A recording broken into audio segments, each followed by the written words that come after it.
Alhamdulillahi Rabbil Alameen Wassalatu wassalamu wa man tabi'ahum li ihsani ila yawmiddin Aqulu qawlu hadha astaghfirullah wa lakum fastaghfiruhu innahu huwal ghafurur rahim সুপ্রিয় দর্শক শ্রোতা আল্লাহ সুবহানাহু তাআলা পবিত্র কালামে হাকিমে 114টি সূরা অবতীর্ণ করেছেন। আমরা ইতিপূর্বে অতি সংক্ষেপে কিছু সূরার মূল অর্থ বা মূল ভাব মূল বক্তব্য আপনাদের সামনে উপস্থাপন করেছি। আজ আমি সূরা আল আরাফের মূল বক্তব্য আপনাদের সামনে উপস্থাপন করব ইনশাআল্লাহ।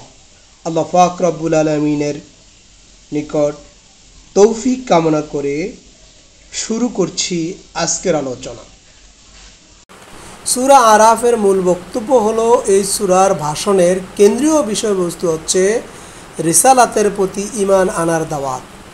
আল্লাহর প্রেরিত রাসূলের অনুগত্য করার জন্যে নেতাদের উদ্বুদ্ধ করাই এই এর সমগ্র মূল উদ্দেশ্য বা লক্ষ্য।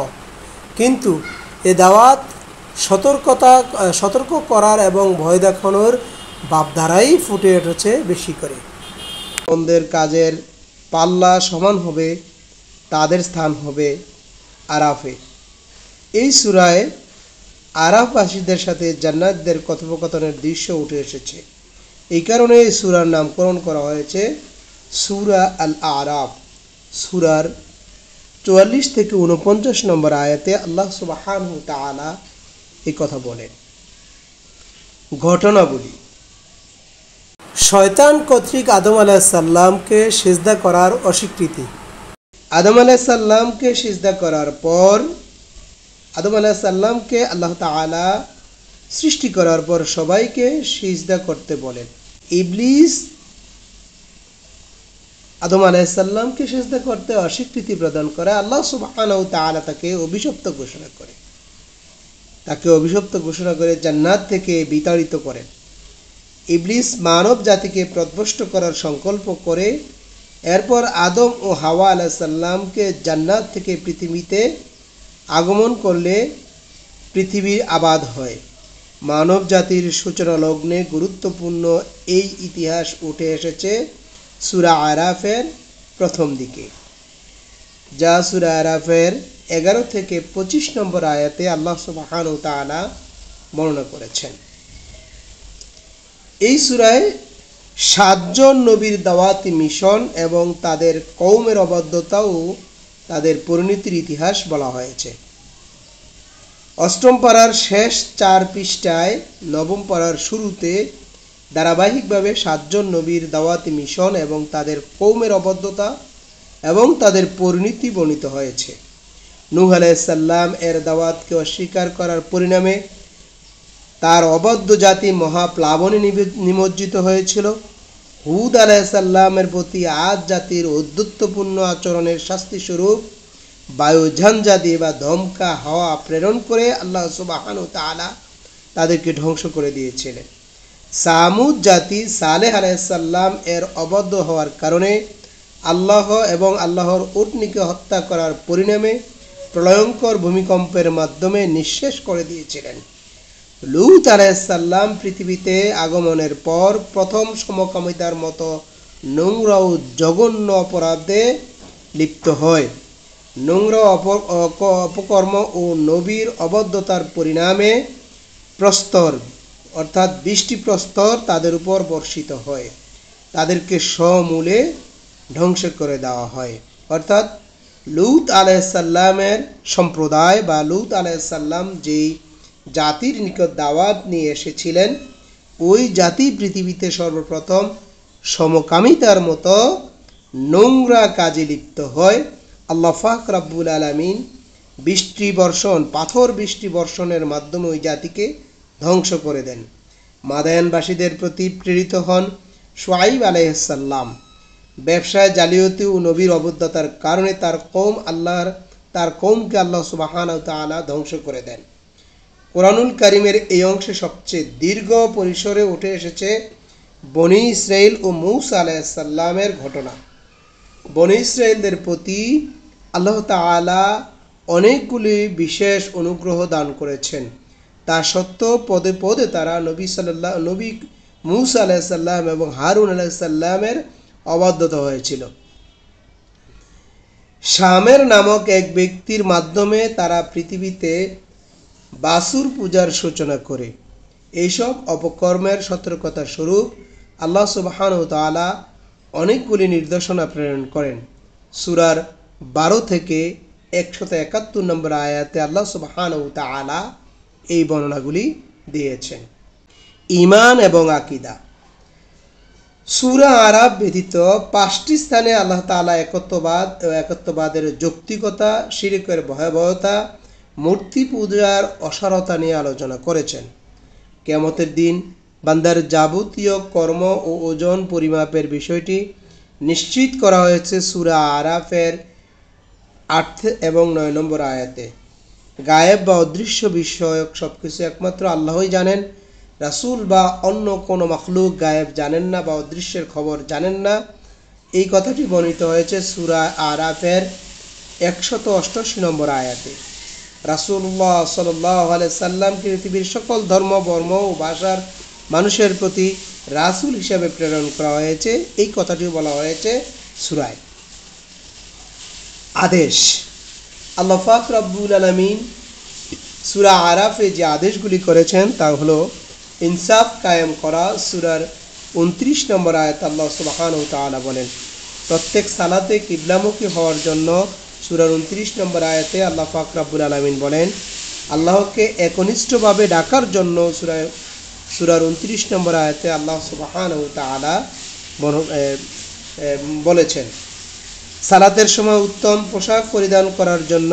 সূরার 31 নম্বর আয়াতে আল্লাহ সুবহানাহু ওয়া তাআলা বলেছেন, আল্লাহকে কাকুতু মিনতি করে ও চুপি স্বরে ডাকার জন্য। সূরার 55 নম্বর আয়াতে আল্লাহ সুবহানাহু ওয়া তাআলা বলেছেন, ভয় ও আশা নিয়ে আল্লাহকে ডাকার জন্য। সূরার 56 নম্বর আয়াতে আল্লাহ সুবহানাহু ওয়া তাআলা বলেছেন, আল্লাহর ইবাদত করার ব্যাপারে।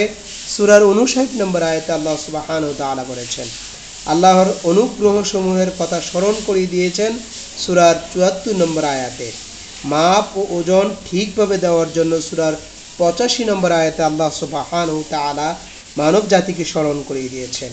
আল্লাহর কাছে সাহায্য প্রার্থনা করা এবং ধৈর্য ধরার ব্যাপারে। সূরার 128 নম্বর আয়াতে আল্লাহ সুবহানাহু ওয়া তাআলা জানিয়ে দিয়েছেন। আল্লাহ তার রাসূলের প্রতি ঈমান আনা এবং তার অনুসরণ করার ব্যাপারে। সূরার 158 নম্বর আয়াতে আল্লাহ পাক রব্বুল আলামিন বলেছেন, ক্ষমা প্রয়ণ হওয়া, সৎ কাজের আদেশ দেওয়া এবং অজ্ঞদেরকে এড়িয়ে চলার ব্যাপারে আল্লাহ সুবহানাহু ওয়া তাআলা সূরার 199 নম্বর আয়াতে বর্ণনা করেছেন। সকাল সন্ধ্যায় বিনয় ও ভীতি সহকারে প্রতিপালককে স্মরণ করার ব্যাপারে। সূরার 205 নম্বর আয়াতে আল্লাহ সুবহানাহু ওয়া তাআলা বলেন। নিষেধ। আল্লাহ সুবহানাহু ওয়া তাআলা সূরা আরাফে যে বিষয়গুলিকে নিষেধ করেছেন সেগুলি হলো, আল্লাহ ছাড়া অন্য কাউকে অভিভাবক রূপে গ্রহণ না করা।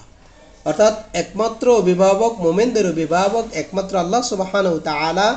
আল্লাহ সুবহানাহু ওয়া তাআলাকে ছাড়া কাউকে অভিভাবক হিসেবে মানা যাবে না। অপচয় না করার জন্য। সূরার 31 নম্বর আয়াতে আল্লাহ সুবহানাহু ওয়া তাআলা বলেছেন, পৃথিবীতে শান্তি প্রতিষ্ঠার পর ফাসাদ সৃষ্টি না করার জন্য। সূরার 56 নম্বর আয়াতে আল্লাহ সুবহানাহু ওয়া তাআলা বলেছেন, আল্লাহ ছাড়া অন্য কারো ইবাদত না করার জন্য। সূরার 85 নম্বর আয়াতে আল্লাহ সুবহানাহু ওয়া তাআলা বর্ণনা দিয়েছেন। ওজনে কম না দেওয়া এবং মানুষের অধিকার খর্ব না করার জন্য। সূরার 85 নম্বর আয়াতে আল্লাহ সুবহানাহু ওয়া তাআলা বক্তব্য দিয়েছেন। দাঙ্গা হাঙ্গামা সৃষ্টিকারীদের পথে না চলার জন্য।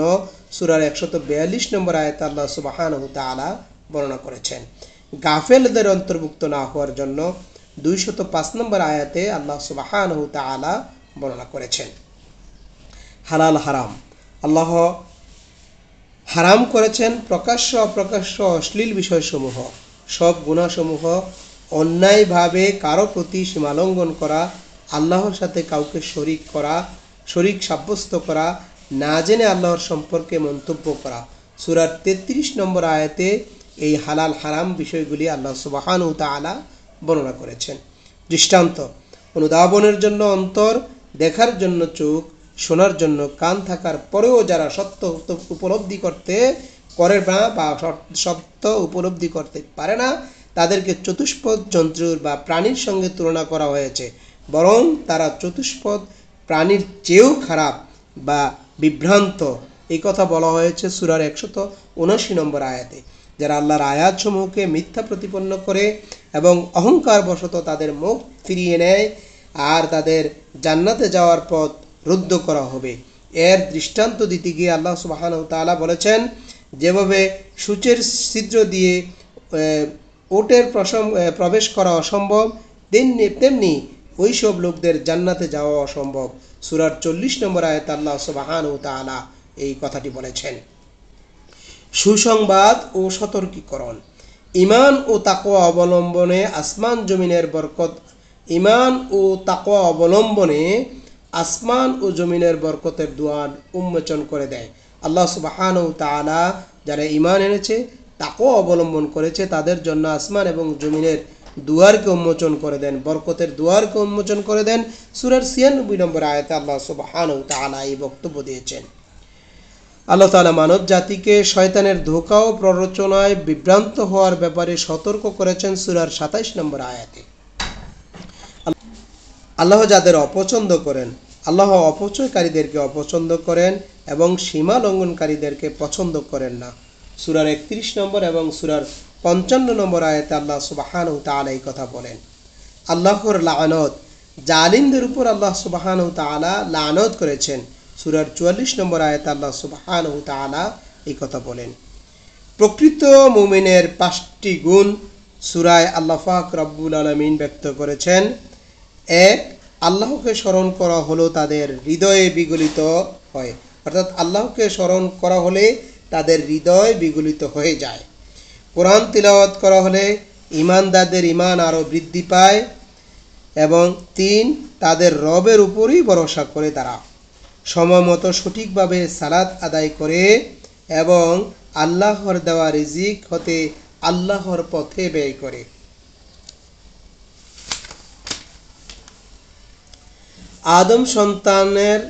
হে আদম সন্তানরা, সূরা আরাফে আল্লাহ পাক রব্বুল আলামিন 4 বার হে আদম সন্তান বলে সম্বোধন করে 4টি উপদেশ দিয়েছেন।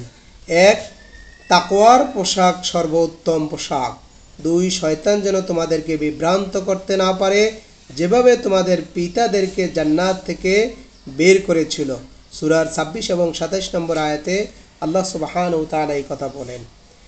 সালাতের সময় সুন্দর পোশাক পরিচ্ছদ গ্রহণ করা এবং পানাহার করো, কিছু অপচয় করো না, এই কথাটি বলেছেন সূরার 31 নম্বর আয়াতে আল্লাহ সুবহানাহু ওয়া তাআলা। রাসূলগণের পথ নির্দেশনা গ্রহণ করা। যারা তাকওয়া অবলম্বন করে এবং আত্মসংশোধন করে, তাদের কোনো ভয় নেই এবং চিন্তাও নেই। আল্লাহ পাক রব্বুল আলামিন তাদেরকে এই সান্ত্বনা দিয়েছেন সূরার 35 নম্বর আয়াতে। অত্র সূরার সংক্ষিপ্ত যে শিক্ষা রয়েছে, যারা পৃথিবীতে আল্লাহ তাআলাকে ভুলে থাকবে, আল্লাহ তাআলা কিয়ামত দিবসে তাদেরকে ভুলে থাকবেন। সেদিন তারা আল্লাহর রহমত লাভ করবে না। সুতরাং কিয়ামত দিবসে আল্লাহর রহমত লাভের জন্য আল্লাহ তাআলাকে বেশি বেশি করে স্মরণ করাই হলো এই সূরার প্রধান শিক্ষা, এবং তার নির্দেশ মোতাবেক জীবন পরিচালনা করা হলো এই সূরার শিক্ষা। আল্লাহ পাক রব্বুল আলামিন সূরা আরাফে 2টি দোয়া উল্লেখ করেছেন। আদম আলাইহিস সালামকে আল্লাহর শেখানো দোয়া, যে দোয়ার মাধ্যমে তিনি ক্ষমাপ্রাপ্ত হয়েছিলেন, সেটি হলো রব্বানা যালামনা আনফুসানা ওয়া ইল্লাম তাগফির লানা ওয়া তারহামনা লানাকুনান্না মিনাল খাসিরিন। হে আমার রব, আমি আমার নিজের উপর জুলুম করেছি, আর যদি আপনি আমাদেরকে ক্ষমা না করেন এবং আমাদেরকে দয়া না করেন, তবে অবশ্যই আমরা ক্ষতিগ্রস্তদের অন্তর্ভুক্ত হব। সূরার 23 নম্বর আয়াতে আল্লাহ সুবহানাহু ওয়া তাআলা এই দোয়া করেছেন। দ্বিতীয় দোয়া, রব্বানা আগফির আলাইনা সাবরান ওয়া ربنا أفرغ علينا صبرا وتوفنا মুসলিমিন। এটি হলো সূরার 126 নম্বর আয়াতে আল্লাহ সুবহানাহু ওয়া তাআলা বলেছেন, হে আমাদের প্রতিপালক, আমাদেরকে পরিপূর্ণ ধৈর্য দান করুন এবং আমাদেরকে আত্মসমর্পণকারী হিসেবে মৃত্যু দান করুন। আল্লাহ পাক রব্বুল আলামিন আমাদেরকে সূরা আরাফে যে দোয়াগুলি শিখিয়েছেন তা যেন আমরা আমাদের জীবনে বাস্তবায়ন করতে পারি। আল্লাহর সান্নিধ্যে হাজির হওয়ার সময়, আল্লাহর নিকট যখন আমরা হাজির হব কঠিন কিয়ামতের ময়দানে, যেন এই দোয়াগুলি আমাদের জন্য উসিলা হয়, এই প্রত্যাশায় শেষ করছি। আসসালামু আলাইকুম ওয়া রাহমাতুল্লাহি তাআলা ওয়া বারাকাতুহু।